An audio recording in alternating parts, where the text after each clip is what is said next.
You're listening to the Ballwin Life Podcast, episode number 6.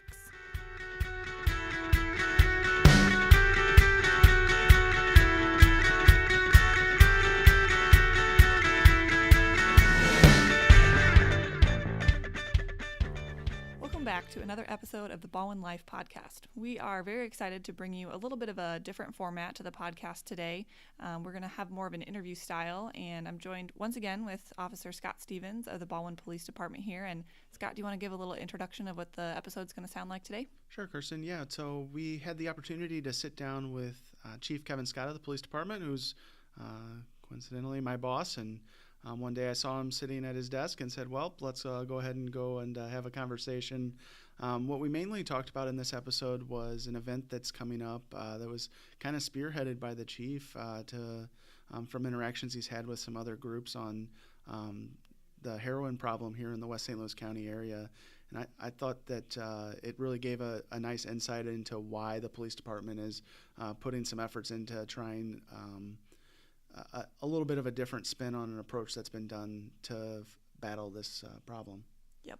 It's a great interview, and we know you'll get a lot out of it. So let's jump into it and talk Ballwin life. Sounds good. All right. So this is Scott Stevens. I'm here with Chief Kevin Scott. Thanks for doing this with us, Chief. Sure. It's a pleasure to be here. So we're just going to start by, this is the first time you've been on the podcast, so we were hoping that you would just kind of tell us how where you started in police work and how you've gone through the ranks. Sure. So my first exposure to police work in this region was actually with the Chesterfield Police Department in the latter 80s when they incorporated and formed their own police department. I was a law enforcement explorer. And the police department here just started an explorer post, correct? Yeah, we did. It's supposed to take effect in mid-June. It's going to be just a great experience for young people from ages 13 to 21 to come in and get an inside perspective of this industry and help them grow in a number of different aspects of their life. And if there's anybody that's interested or think they might be interested in this industry, again, it's a great way to get that exposure. Very cool. I know we're all the officers are very excited about the new Explorer post and just having that interaction with some younger people throughout the community. So when did you come to Ballwin? Well, I was in the latter 80s, again, I was an explorer with Chesterfield, and then I actually went to the Reserve Police Academy and was a reserve officer with the city of Chesterfield for about a year before I entered the St. Louis County Municipal Police Academy.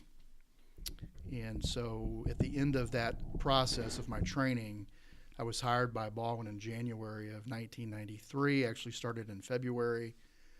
And so I've been here ever since. I'm on my 26th year.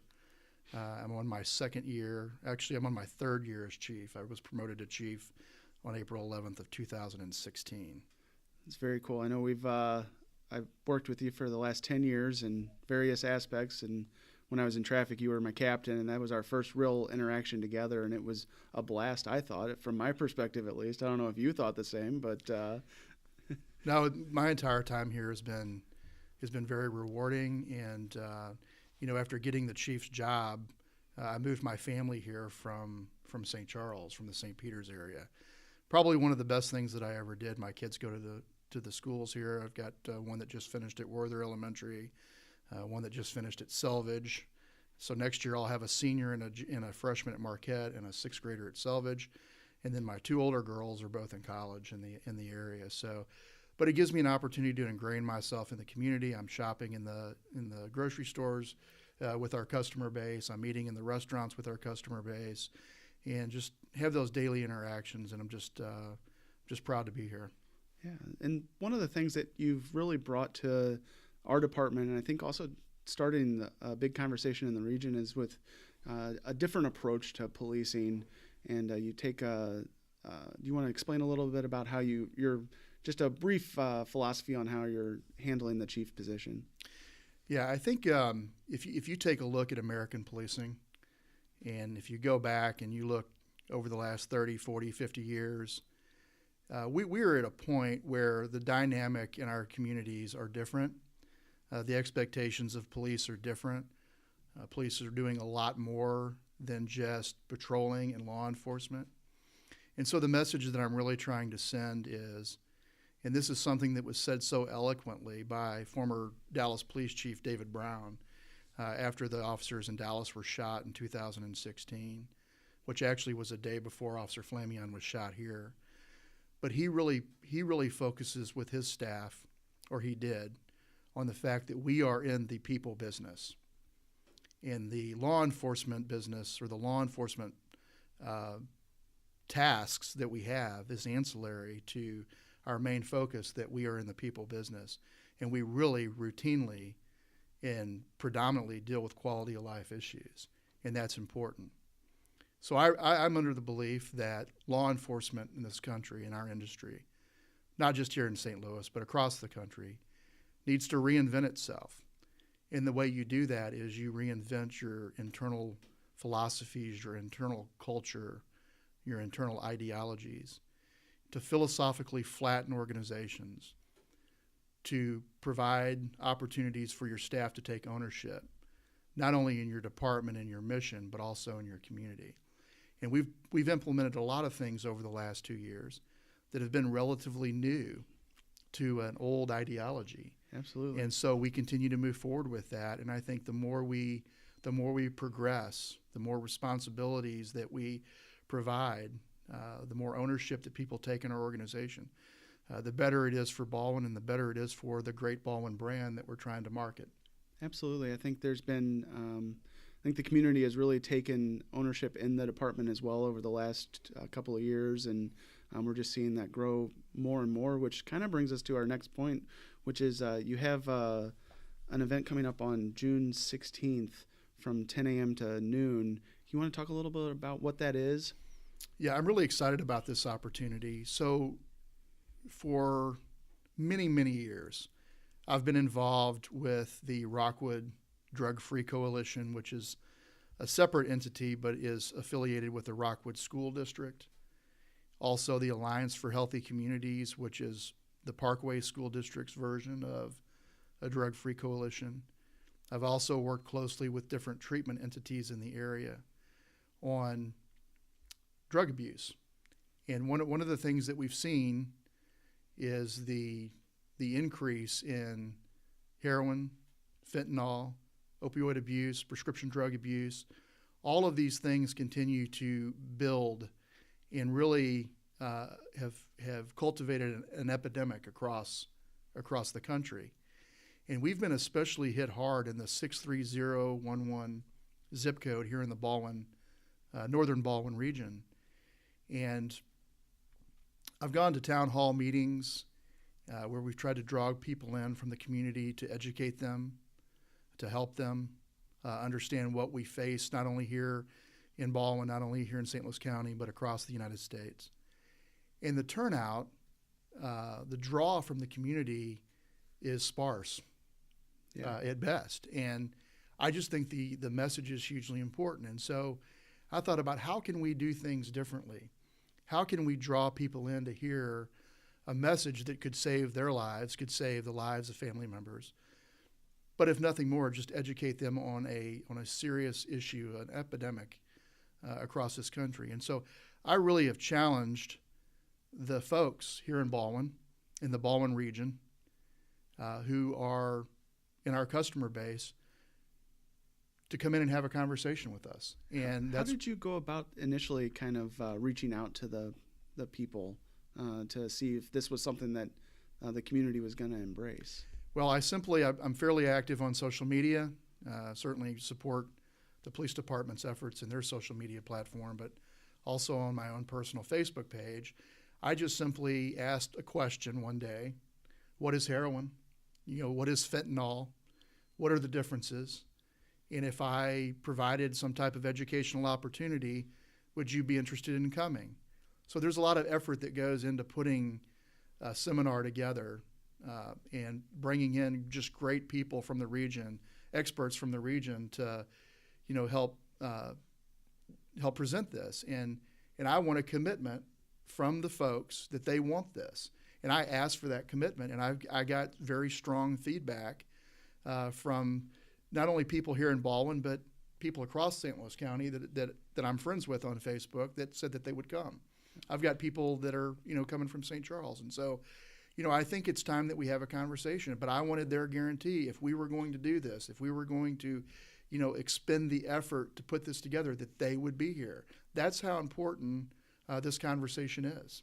Absolutely. I think that's not only a great way to get into how we got here, but also why we're here. And what do people who might not have known about this yet, what do they need to do to participate in this event or to help with this epidemic across the country? Well, I think the starting point is to understand the epidemic and be here on June 16th. There's still space available. And listen, if we fill the room, we'll find a bigger room, okay? Simply respond to kscott at ballwin.mo.us to RSVP that you want to attend. It's on June 16th. It's from 10 a.m. until noon. It's a Saturday.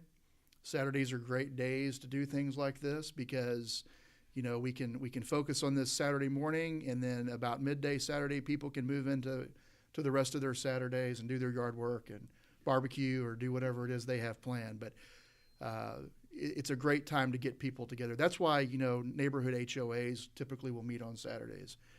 If you try to do something in the middle of the week, on a night, and if it's like my family with 5 kids and we're all going in separate directions, and it's hard to pull everybody together and focus. And so that's how important this message is. So the information about the forum that we've titled Risky Behaviors is on the Ballwin Police Department Facebook page, Twitter feed.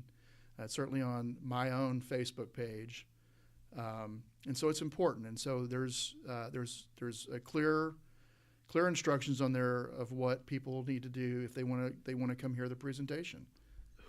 Who is this for? Like, is this only for people with kids, or is this for what audience are we trying to reach with this initiative? Anybody we can, because we're all part of this. We all live in this community. And again, this is not just a Ballwin issue. This is a regional issue. This is a nationwide issue. Here's what's important, and here's what's going to be different about what we do compared to what we've tried to do in the past.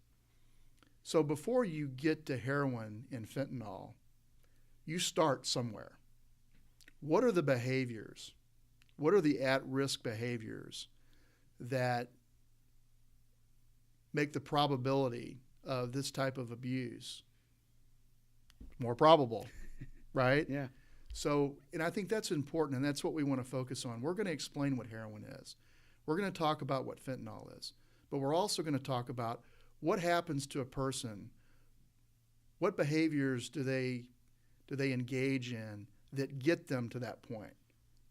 It sounds very interesting, and I know that these are questions our officers receive on a daily basis from concerned citizens, both who are dealing with people they think might be using or might be at risk of using, and also just so they know what to look for their friends and family. You talked earlier about the Crossroads program being involved in this. Can you explain just a little bit about who they are and their involvement in this presentation today? Well, the Crossroads program here in Missouri is across the state. So they have a facility here in St. Louis. It's located in Chesterfield in the Valley. They also have a facility in Columbia and then one in Kansas City. And it is a treatment process. And listen, I truly believe that when you talk about this term that we've coined, the war on drugs, we've lost that. So the education and the treatment components of this war need to be prioritized. You're not going to arrest your way out of this problem. Certainly there's a place for the law enforcement component, but there's also an equal place for the treatment and the prevention of this type of behavior. And so that's what their focus is the treatment. But they also are very, very well-versed and articulate in how this can be prevented. And that's where we're going to focus on the risky behaviors. Perfect. You know, what situations do you put yourself in? What actions do you take? How do you get to the extreme point of shooting heroin into your veins, shooting fentanyl into your veins? The first time you do that could kill you. We're trying to save lives. And although we may not be directly affecting a potential victim, an overdose victim, we are affecting family, friends, people that can work to support those people.